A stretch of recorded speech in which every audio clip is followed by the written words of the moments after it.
Hello. Um, we're going on a walk today. That's me, George Agnew, and my dog Bolly.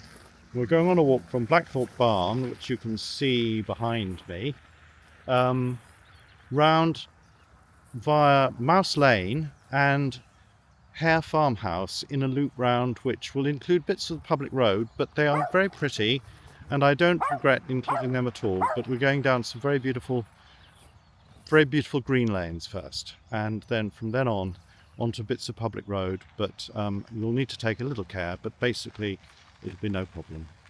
So off we go.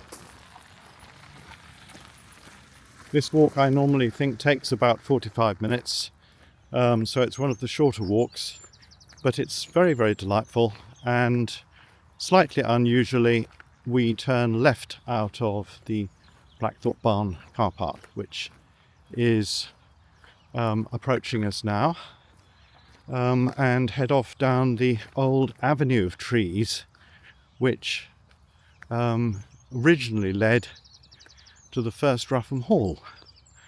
And this avenue of trees was really badly damaged in the gale in 1987. This end of it is lime trees. If you look here, you can see a very frithy lime tree, which is still extant, and then one which is very shattered, which is not so sort of frithy. You've got these two sorts of lime trees, the ones with the frithy bases and the ones without. And then as we go along, this is actually a double avenue, so there are two rows of trees on either side, which is rather extravagant. And I think probably, in fact, I'm just thinking this while I'm talking, this could explain why they suddenly ran out of lime trees. Maybe the original plan was a single row. Somebody got the wrong end of the stick and planted a double row, and so they hadn't got enough trees and they had to replace them with oaks. Anyway, for whatever reason, the other end of the avenue is oak trees, which are equally lovely, but it's quite unusual for an avenue to change tree type halfway along. Here we have a wonderful old hollow lime, which you can see right through if you get into the right sort of position there. You can see right through to the other side, and that is going to be absolutely full of the most amazing life. There's another lime which is hollow. These trees are very much coming towards the end of their lives, really, but morning. But they're still spectacular trees, and to some extent, as they become more gnarled and hollow and curious, they really become more interesting. Anyway, we're going on our walk down here, down towards the other end of the avenue, but about halfway along we're just going to take a little turn to the left. So as we go along here, we need to keep our eyes peeled, and you'll see a little footpath.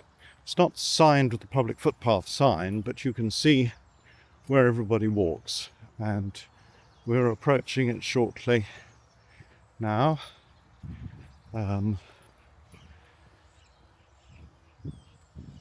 It's about 10 meters ahead or something like that.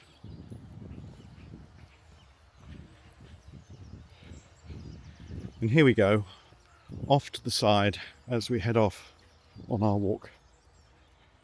We'll be coming down the full length of the avenue on the way back. For anybody who's feeling short of avenue experience.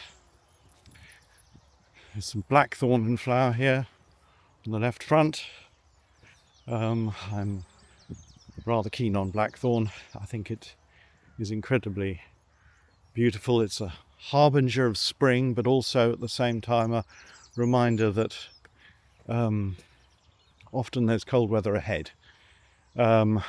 What's actually happening here, you can see that the blackthorn is beginning to come into leaf, and one of the features about blackthorn really is that it flowers on the bare wood, and so when it starts coming into leaf, you know it's coming towards the end of its flowering season.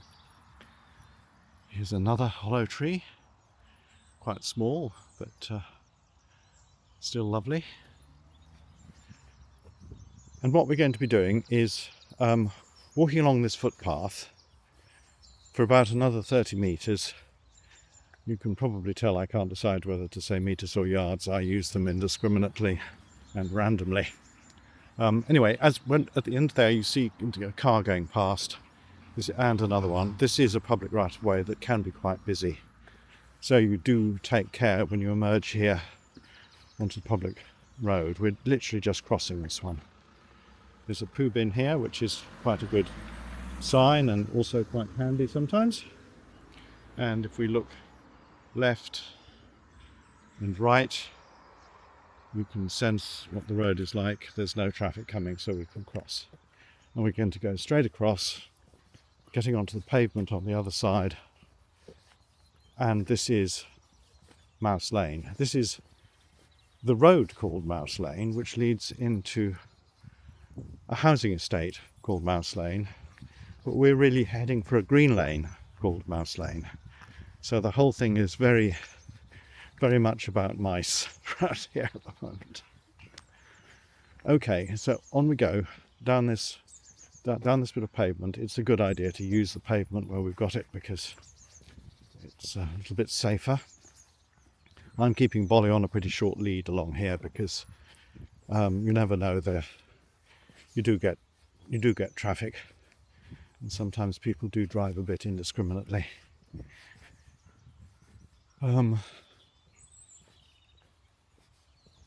our right front, the first field appears, and there's a rather squat young oak tree, which I think is part of my planting program from many years ago, which hasn't grown terribly well, but it's still there, and I'm sure it's going to be good. And you can see the houses of Mouse Lane beginning to appear at the end of this bit of roadway, which is we don't go into the housing estate, we turn right just before it starts. And so we have to keep our eyes peeled for the turning there. Various young oaks on the right hand side here along the roadway. I honestly can't remember whether I planted these or not, but it doesn't really matter who planted them, they're here, and that's what matters.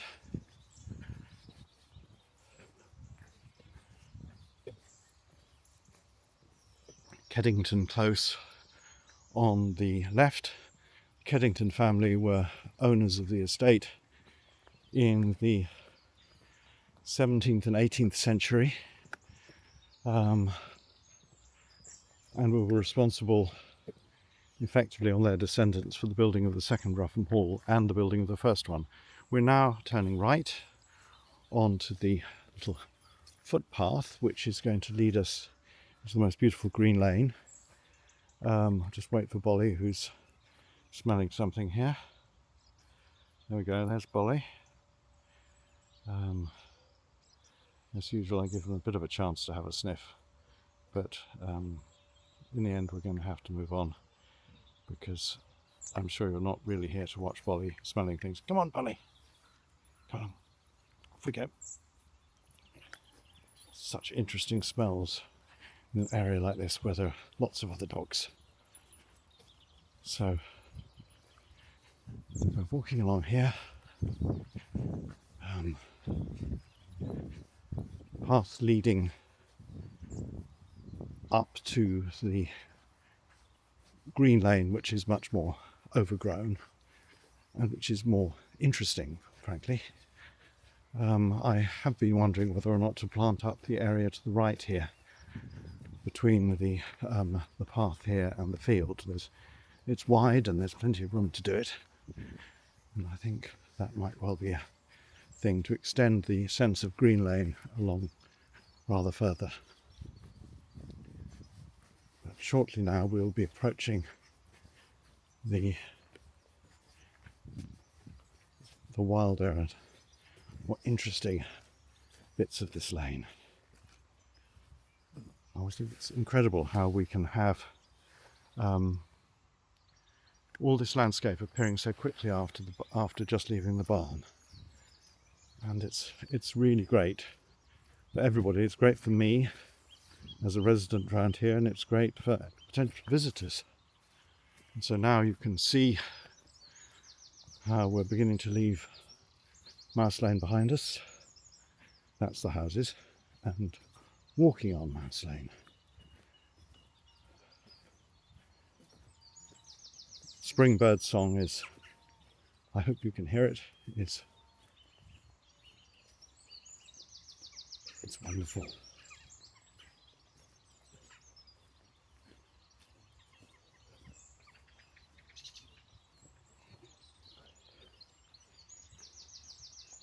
As you can see here, the hedge on the right has been trimmed, but on the left it's been left untrimmed for a number of years. This is the way we tend to operate, cutting one side 1 year and then on the more tightly controlled hedges probably the other side the following year. On a hedge like this it'll happen more with bigger gaps between.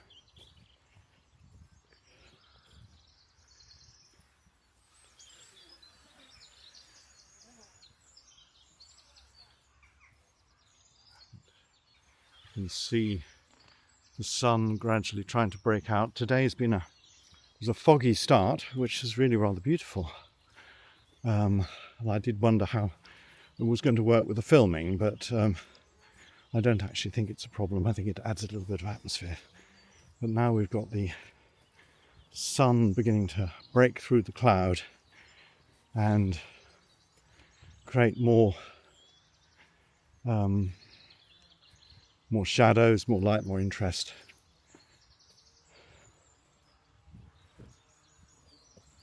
Path's about to do a little dog's leg round to the left and then right, and we basically just keep following it along. Here you can see the turning which we're about to do. Bolly has found yet another interesting thing which is causing a little bit of delay, but I think I'm going to move him along because we have got a walk to do. So lovely oak here on the corner by the footpath sign. This is a public footpath. Most of the things which I show you on these walks are actually public footpaths. Not all of them, and there are areas where we make bits of the estate available to members of the public to create circular walks and things like that. But this particular one is a public right-of-way.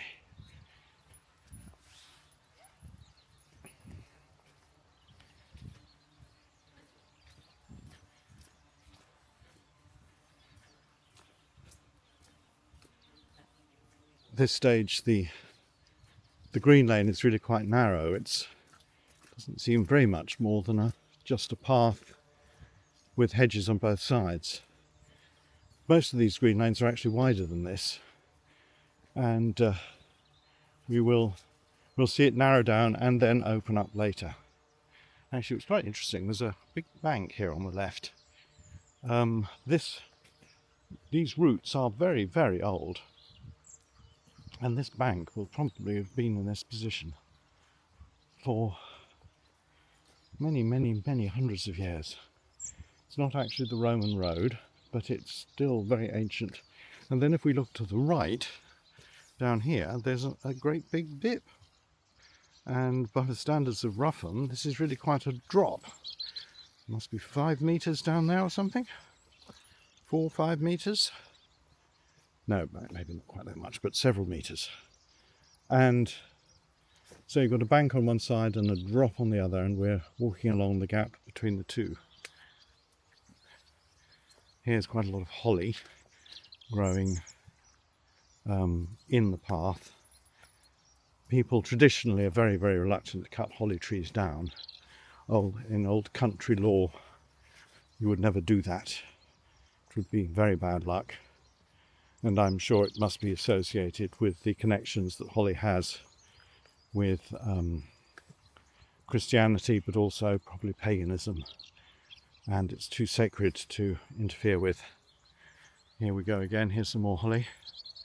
You can trim it back, of course, and cut bits off at Christmas.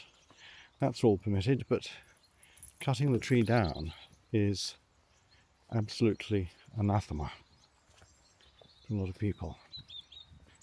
Now here we go, the thing's widening out a bit now. And so we get a bit more of a sense of a typical sort of green lane path. Rather wider, we still have the vestigial bank on the left, and much more overgrown hedge on the left compared with the right where it was trimmed. You can see on the left it has been trimmed there, and it will get trimmed again. If we didn't do any trimming here, of course, at all, the whole thing would just close up completely and become totally impassable. So much as it's nice to sort of think that these things just look after themselves, they actually don't. They have to be maintained to keep in this state. Now we're approaching a junction on Mouse Lane, and today I'm keen to show you a different aspect of Mouse Lane by turning right, and we're going to go down another section here of this green lane which isn't seen on many of these other walks, and so we're turning right, and you can see it heading off ahead of us, invitingly turning a corner to the left so you can't see to the end.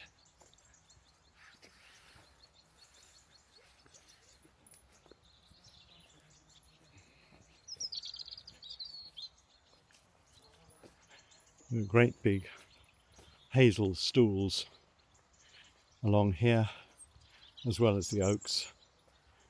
And as is typical with a really, really ancient hedge, a lot of the plants have actually died out. Oh, there's some honeysuckle in leaf. That's rather nice. And so when you start a hedge, you put masses and masses and masses of plants in, and then it grows up and it's very thick and dense. And then as it gets older, it can sort of thin out in a different way. And I imagine part of the reason why actually it's thinning out like this is that we don't keep chopping it back, because we want to retain its character. And I'm afraid sometimes that has the detrimental effect of losing bits at the bottom. And so you could criticise the hedge maintenance here for that. But I've just seen the most marvellous stumps. Don't they just look fantastic? All things to see on this walk.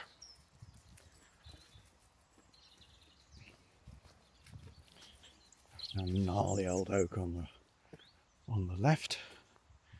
As usual, it would have been pollarded at about 12 foot up a long time ago. Pollarding has actually a way of preserving trees, because what it does is to take the weight out of the top of the tree. If you don't pollard it, it will probably split in two under its own weight as the branches get bigger and heavier and grow out further and further. The strain on the trunk gets more and more, and it's very often what kills the tree. And so actually this slightly bizarre system of cutting the branches off has a way of actually preserving the tree.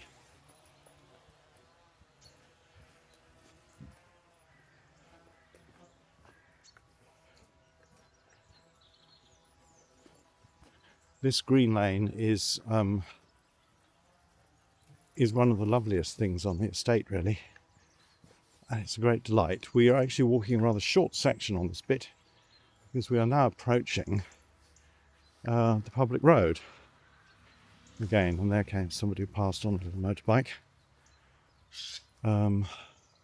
So from here on in, I think it's very important that your dog should be on short lead, because even though it's a quiet bit of road, there is no guarantee that you won't meet any traffic. So if we look left, we can see how the road is surrounded by largely hazel, I think. And here comes a vehicle now, so do be warned, there are vehicles moving along here. Anglian water, apparently. Oh, here comes another one. Maybe that's also Anglian water. We'll just wait for that. Wait for that one to go past. Lots of lights flashing.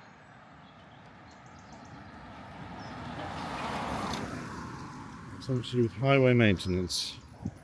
And then off we go to the right here. So this is obviously a public road, as you now will have gathered, but it is also incredibly pretty because it's got these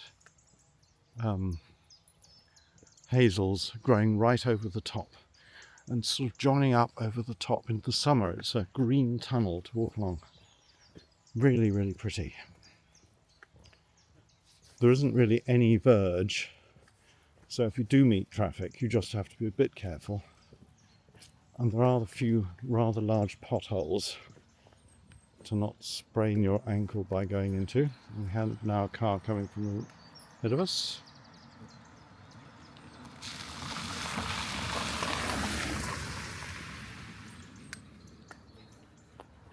And on we go. Managed to avoid the pothole, I'm glad to see. Hedge maintenance around here is really quite contentious. I've been under a lot of pressure to have the hedges on both sides here cut right down so that they'll regrow again and thicken up. So that's one school of thought. The other school of thought, which I rather support, is the fact that I think it looks so beautiful that I really won't tolerate it happening. So, tricky. But I've taken my view on here, and so we have the tunnel and perhaps more gaps than we would otherwise have liked to have seen, but it's quite good.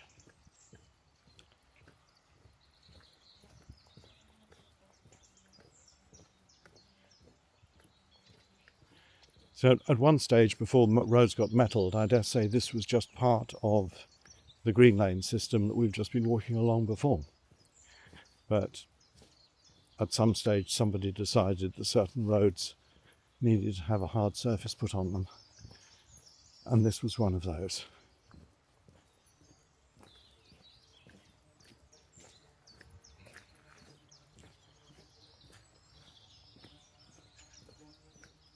I suppose what I'm really saying is it's actually a sort of green lane too.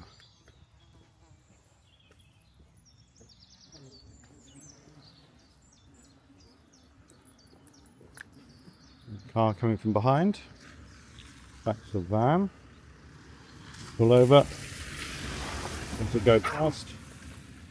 And now we have somebody coming the other way.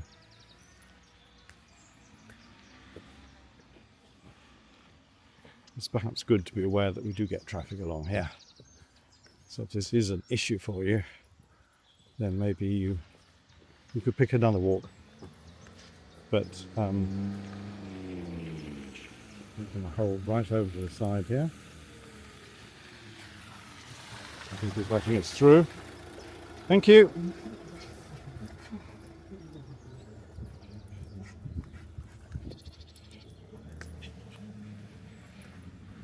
You wouldn't get that on the A14. And now we come to the end of this tunnelled aspect of the walk. It opens up, more light.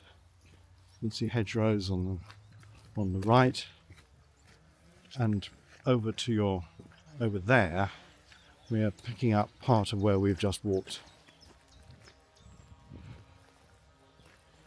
There are two old farmsteads along here. Maltings Farm on the left and Hare Farm on the right. a farmhouse makes you think of a large property. In fact, Hare farmhouse on the right is a really charming little cottage, and thatched cottage, which belongs to the estate. Because we are trying to respect people's privacy on these walks, I'm not going to film the cottage, but if you come this way, you'll see it on your right as you go along.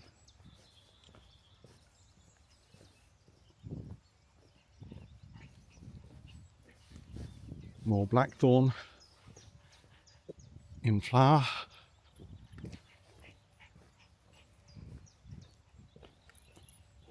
Laurel here on the left coming into flower. One doesn't think of it as being anything very fancy, but when you get the smell of it in the spring, it's so evocative.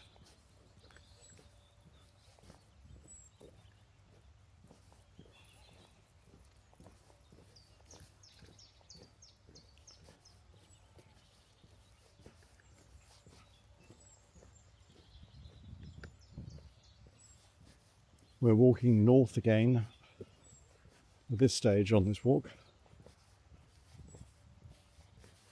So we're doing a loop.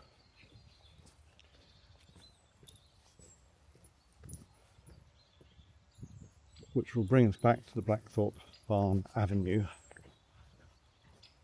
by and by. Not too soon, I'm glad to say.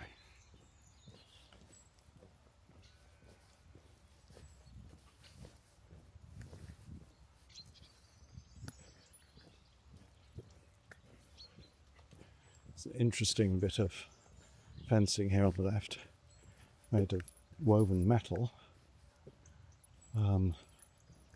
which rusted woven metal, which is really extraordinary. I know the chap who makes it, and it's very skilled. It's a clever thing to do, and most unusual.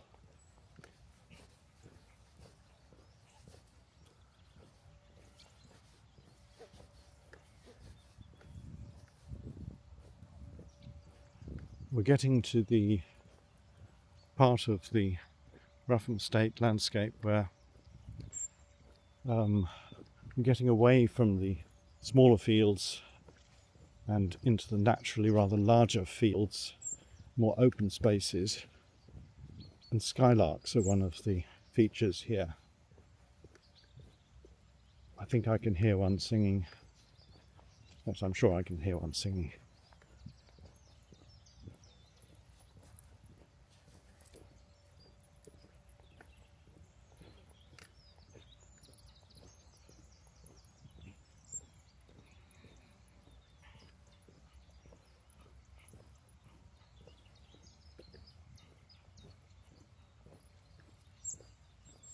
Yeah, somebody's left some rubbish.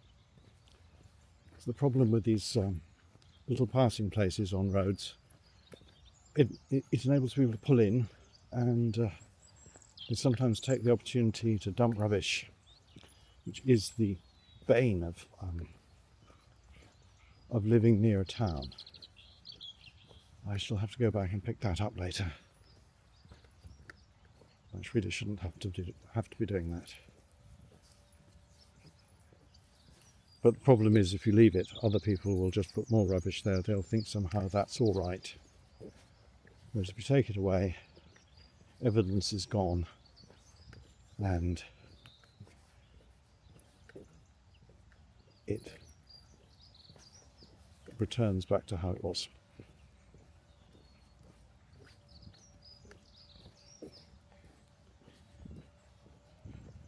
It's an enormous road sign here, which was put up at the time that they built the new junction on the A14, junction 45. I think somebody must have put the wrong scale on the plan, because that really is a ridiculously large sign. Unmissable, I suppose.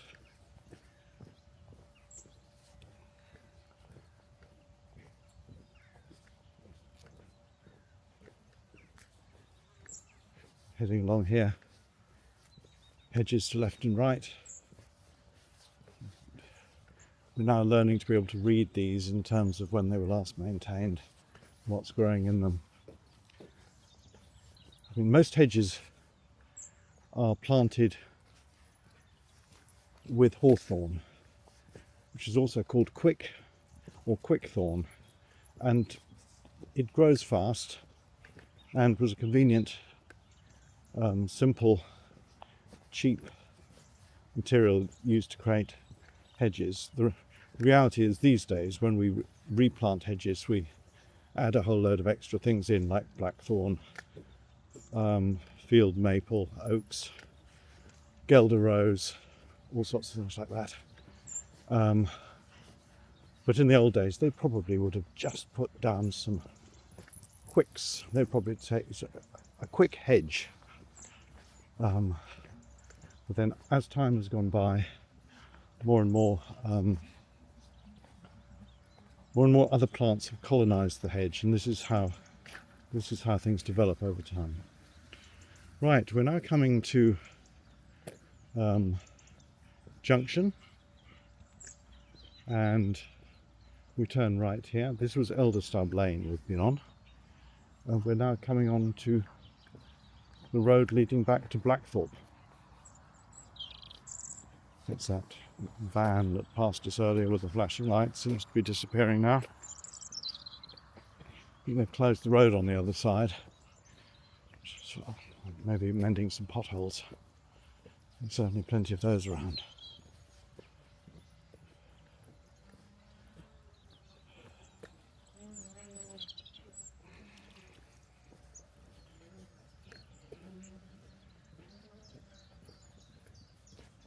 So we are now walking in easterly direction, and again we have the oaks, we have them along the hedge line, but also in the verge, particularly on the left, which is unusual and creates a little bit of an issue as to how to maintain this thing into the future. Some people would say, well, they're growing in the wrong place and you should cut them down. Well, I've certainly not be doing that around here.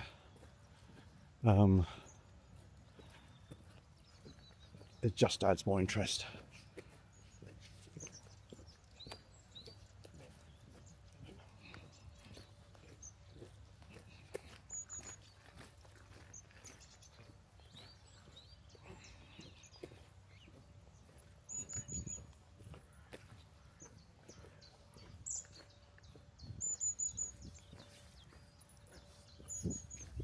The sun is trying to break through, and there's vestigial shadows beginning to appear on the road.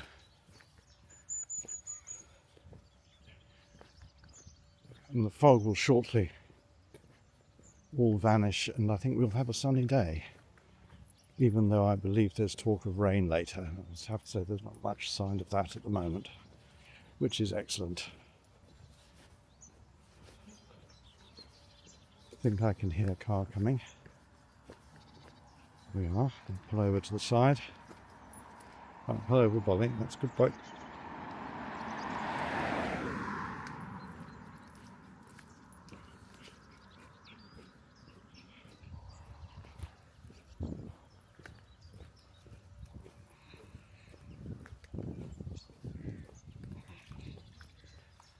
Bolly's having a drink. You missed that. You can't resist a muddy puddle. Nothing better than a muddy puddle for a good drink.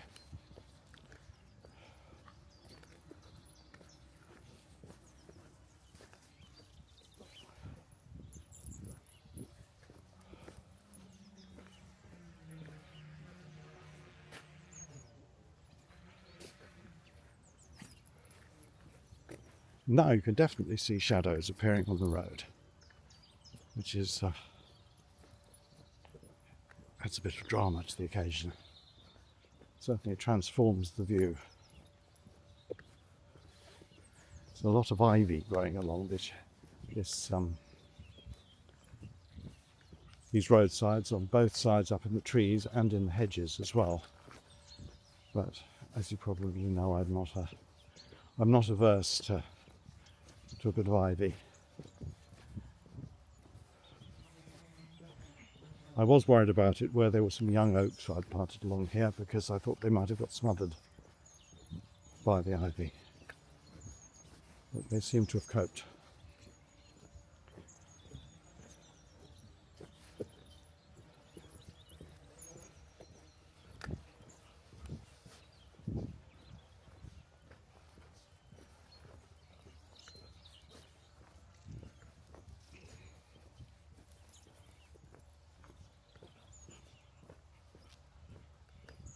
On the left front is a slightly curious building, which was the chapel and gymnasium for Rougham Airfield during the war. It's now rented by a boxing club, and it has a sprung wooden floor inside, made of, funny feeling it might be eucalyptus or something from Australia. And I suppose that's a bit of an indication of what would or wouldn't have been available during the war. Hardly get something from France or Germany. It's a brilliant venue, really, for its purpose, and I'm sure it would be wonderful for dancing it. And it's amazing, really, that even during the war, they thought that it was appropriate to put in a sprung floor in the gym.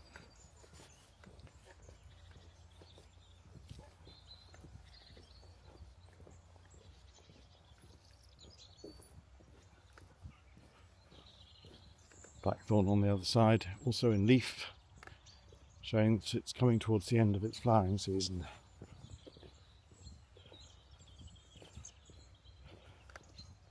We're now into early March, and so even though I don't think we can say winter is really over, you get a day like today when it really feels like spring. Technically it is spring, but meteorological spring, I think.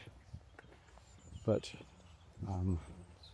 that doesn't mean that we might not get some cold weather to come. I would be very surprised if we didn't.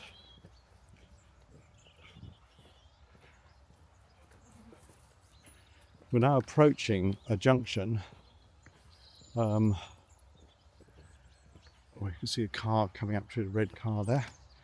We're approaching a junction where there's a road leading off to the left, which leads down to the A14, and half left is the Blackthorpe Avenue. And so today we'll be approaching the barn from this route, which is a bit different. We walk down the full length of the avenue, which is actually rather nice.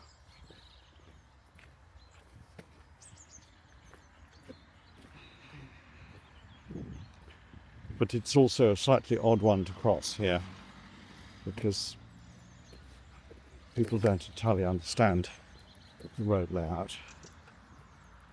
I expect it's just a T-junction. And this extra road causes a surprise. It's actually rather a fine view of it from here.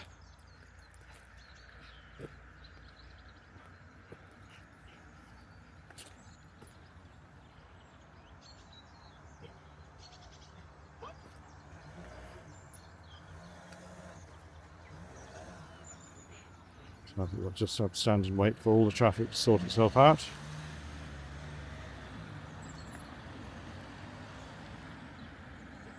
I think one of these people is actually trying to turn down to the barn. Yes, there they go. Over we go now, with a little bit of caution. And it's the beginning of the Blackthorpe Barn Avenue.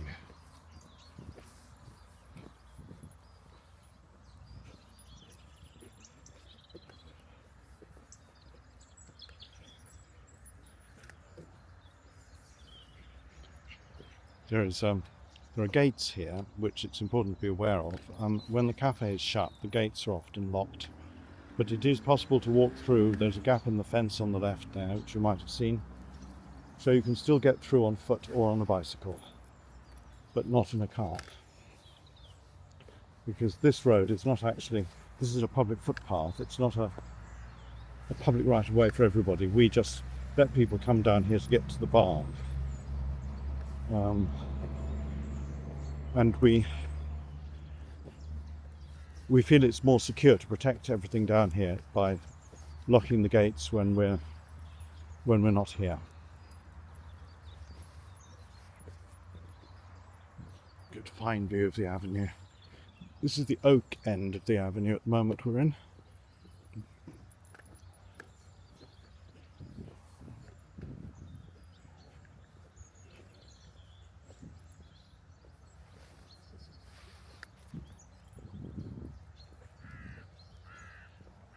Still oaks.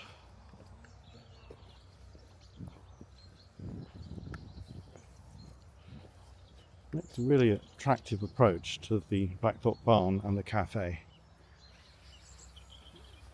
We're very lucky to have this area here in Rougham on the estate.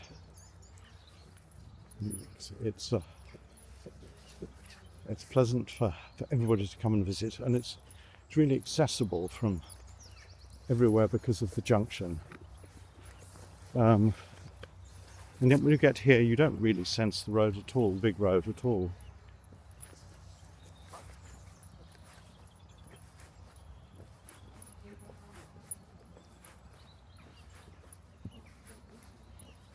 Still oak trees.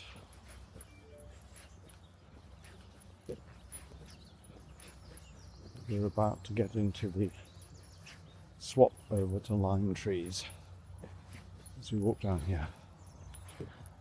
On the right front is the little path we took at the beginning of this walk. And so we're retracing our steps for this last little section.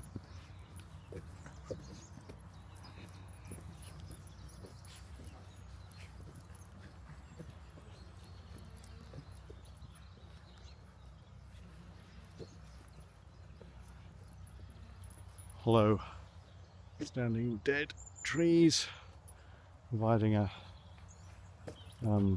environmental contribution, and also retaining the landscapiness of the old avenue. We've tried to retain these dead trees for both reasons, because they punctuate the route of the avenue. And now here the lime trees start. Most of them have gone because of the gale. Limes are more susceptible to wind blow than oak, and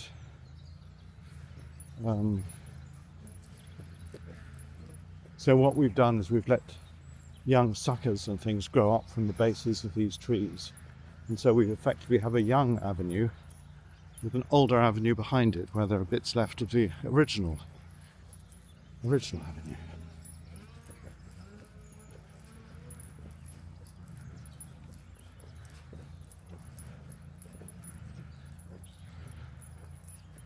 Right, the Blackthorpe Barn is beginning to appear on our right front,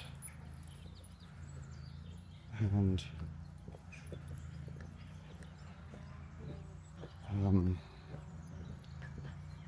continuing down here as we approach the car park. The initial entrance to the right is actually another car park, which is only used at certain times of year. And then the second entrance on the right, where this car's now coming out, is the main entrance, which is the one we're using at this time of year. In the summer we activate the other entrance because there are a lot of weddings happening here, and so we have to give people a bit of privacy. But at the moment it's full-on cafe, and this car park is in use. And suddenly we have bright sunlight.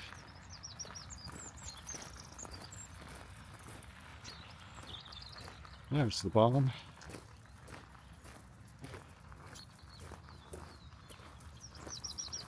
And we're approaching the end of our walk. And as I traditionally do on these, coming up to this little corner here, where we can see the meadow on the left, And then I'll pan round to the right and we can see the barn.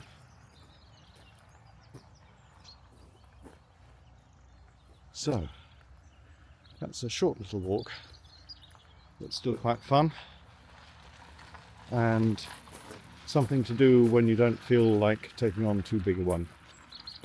Hope you've enjoyed it, and I look forward to you coming on another of these walks on another day. Thank you for watching today, and goodbye.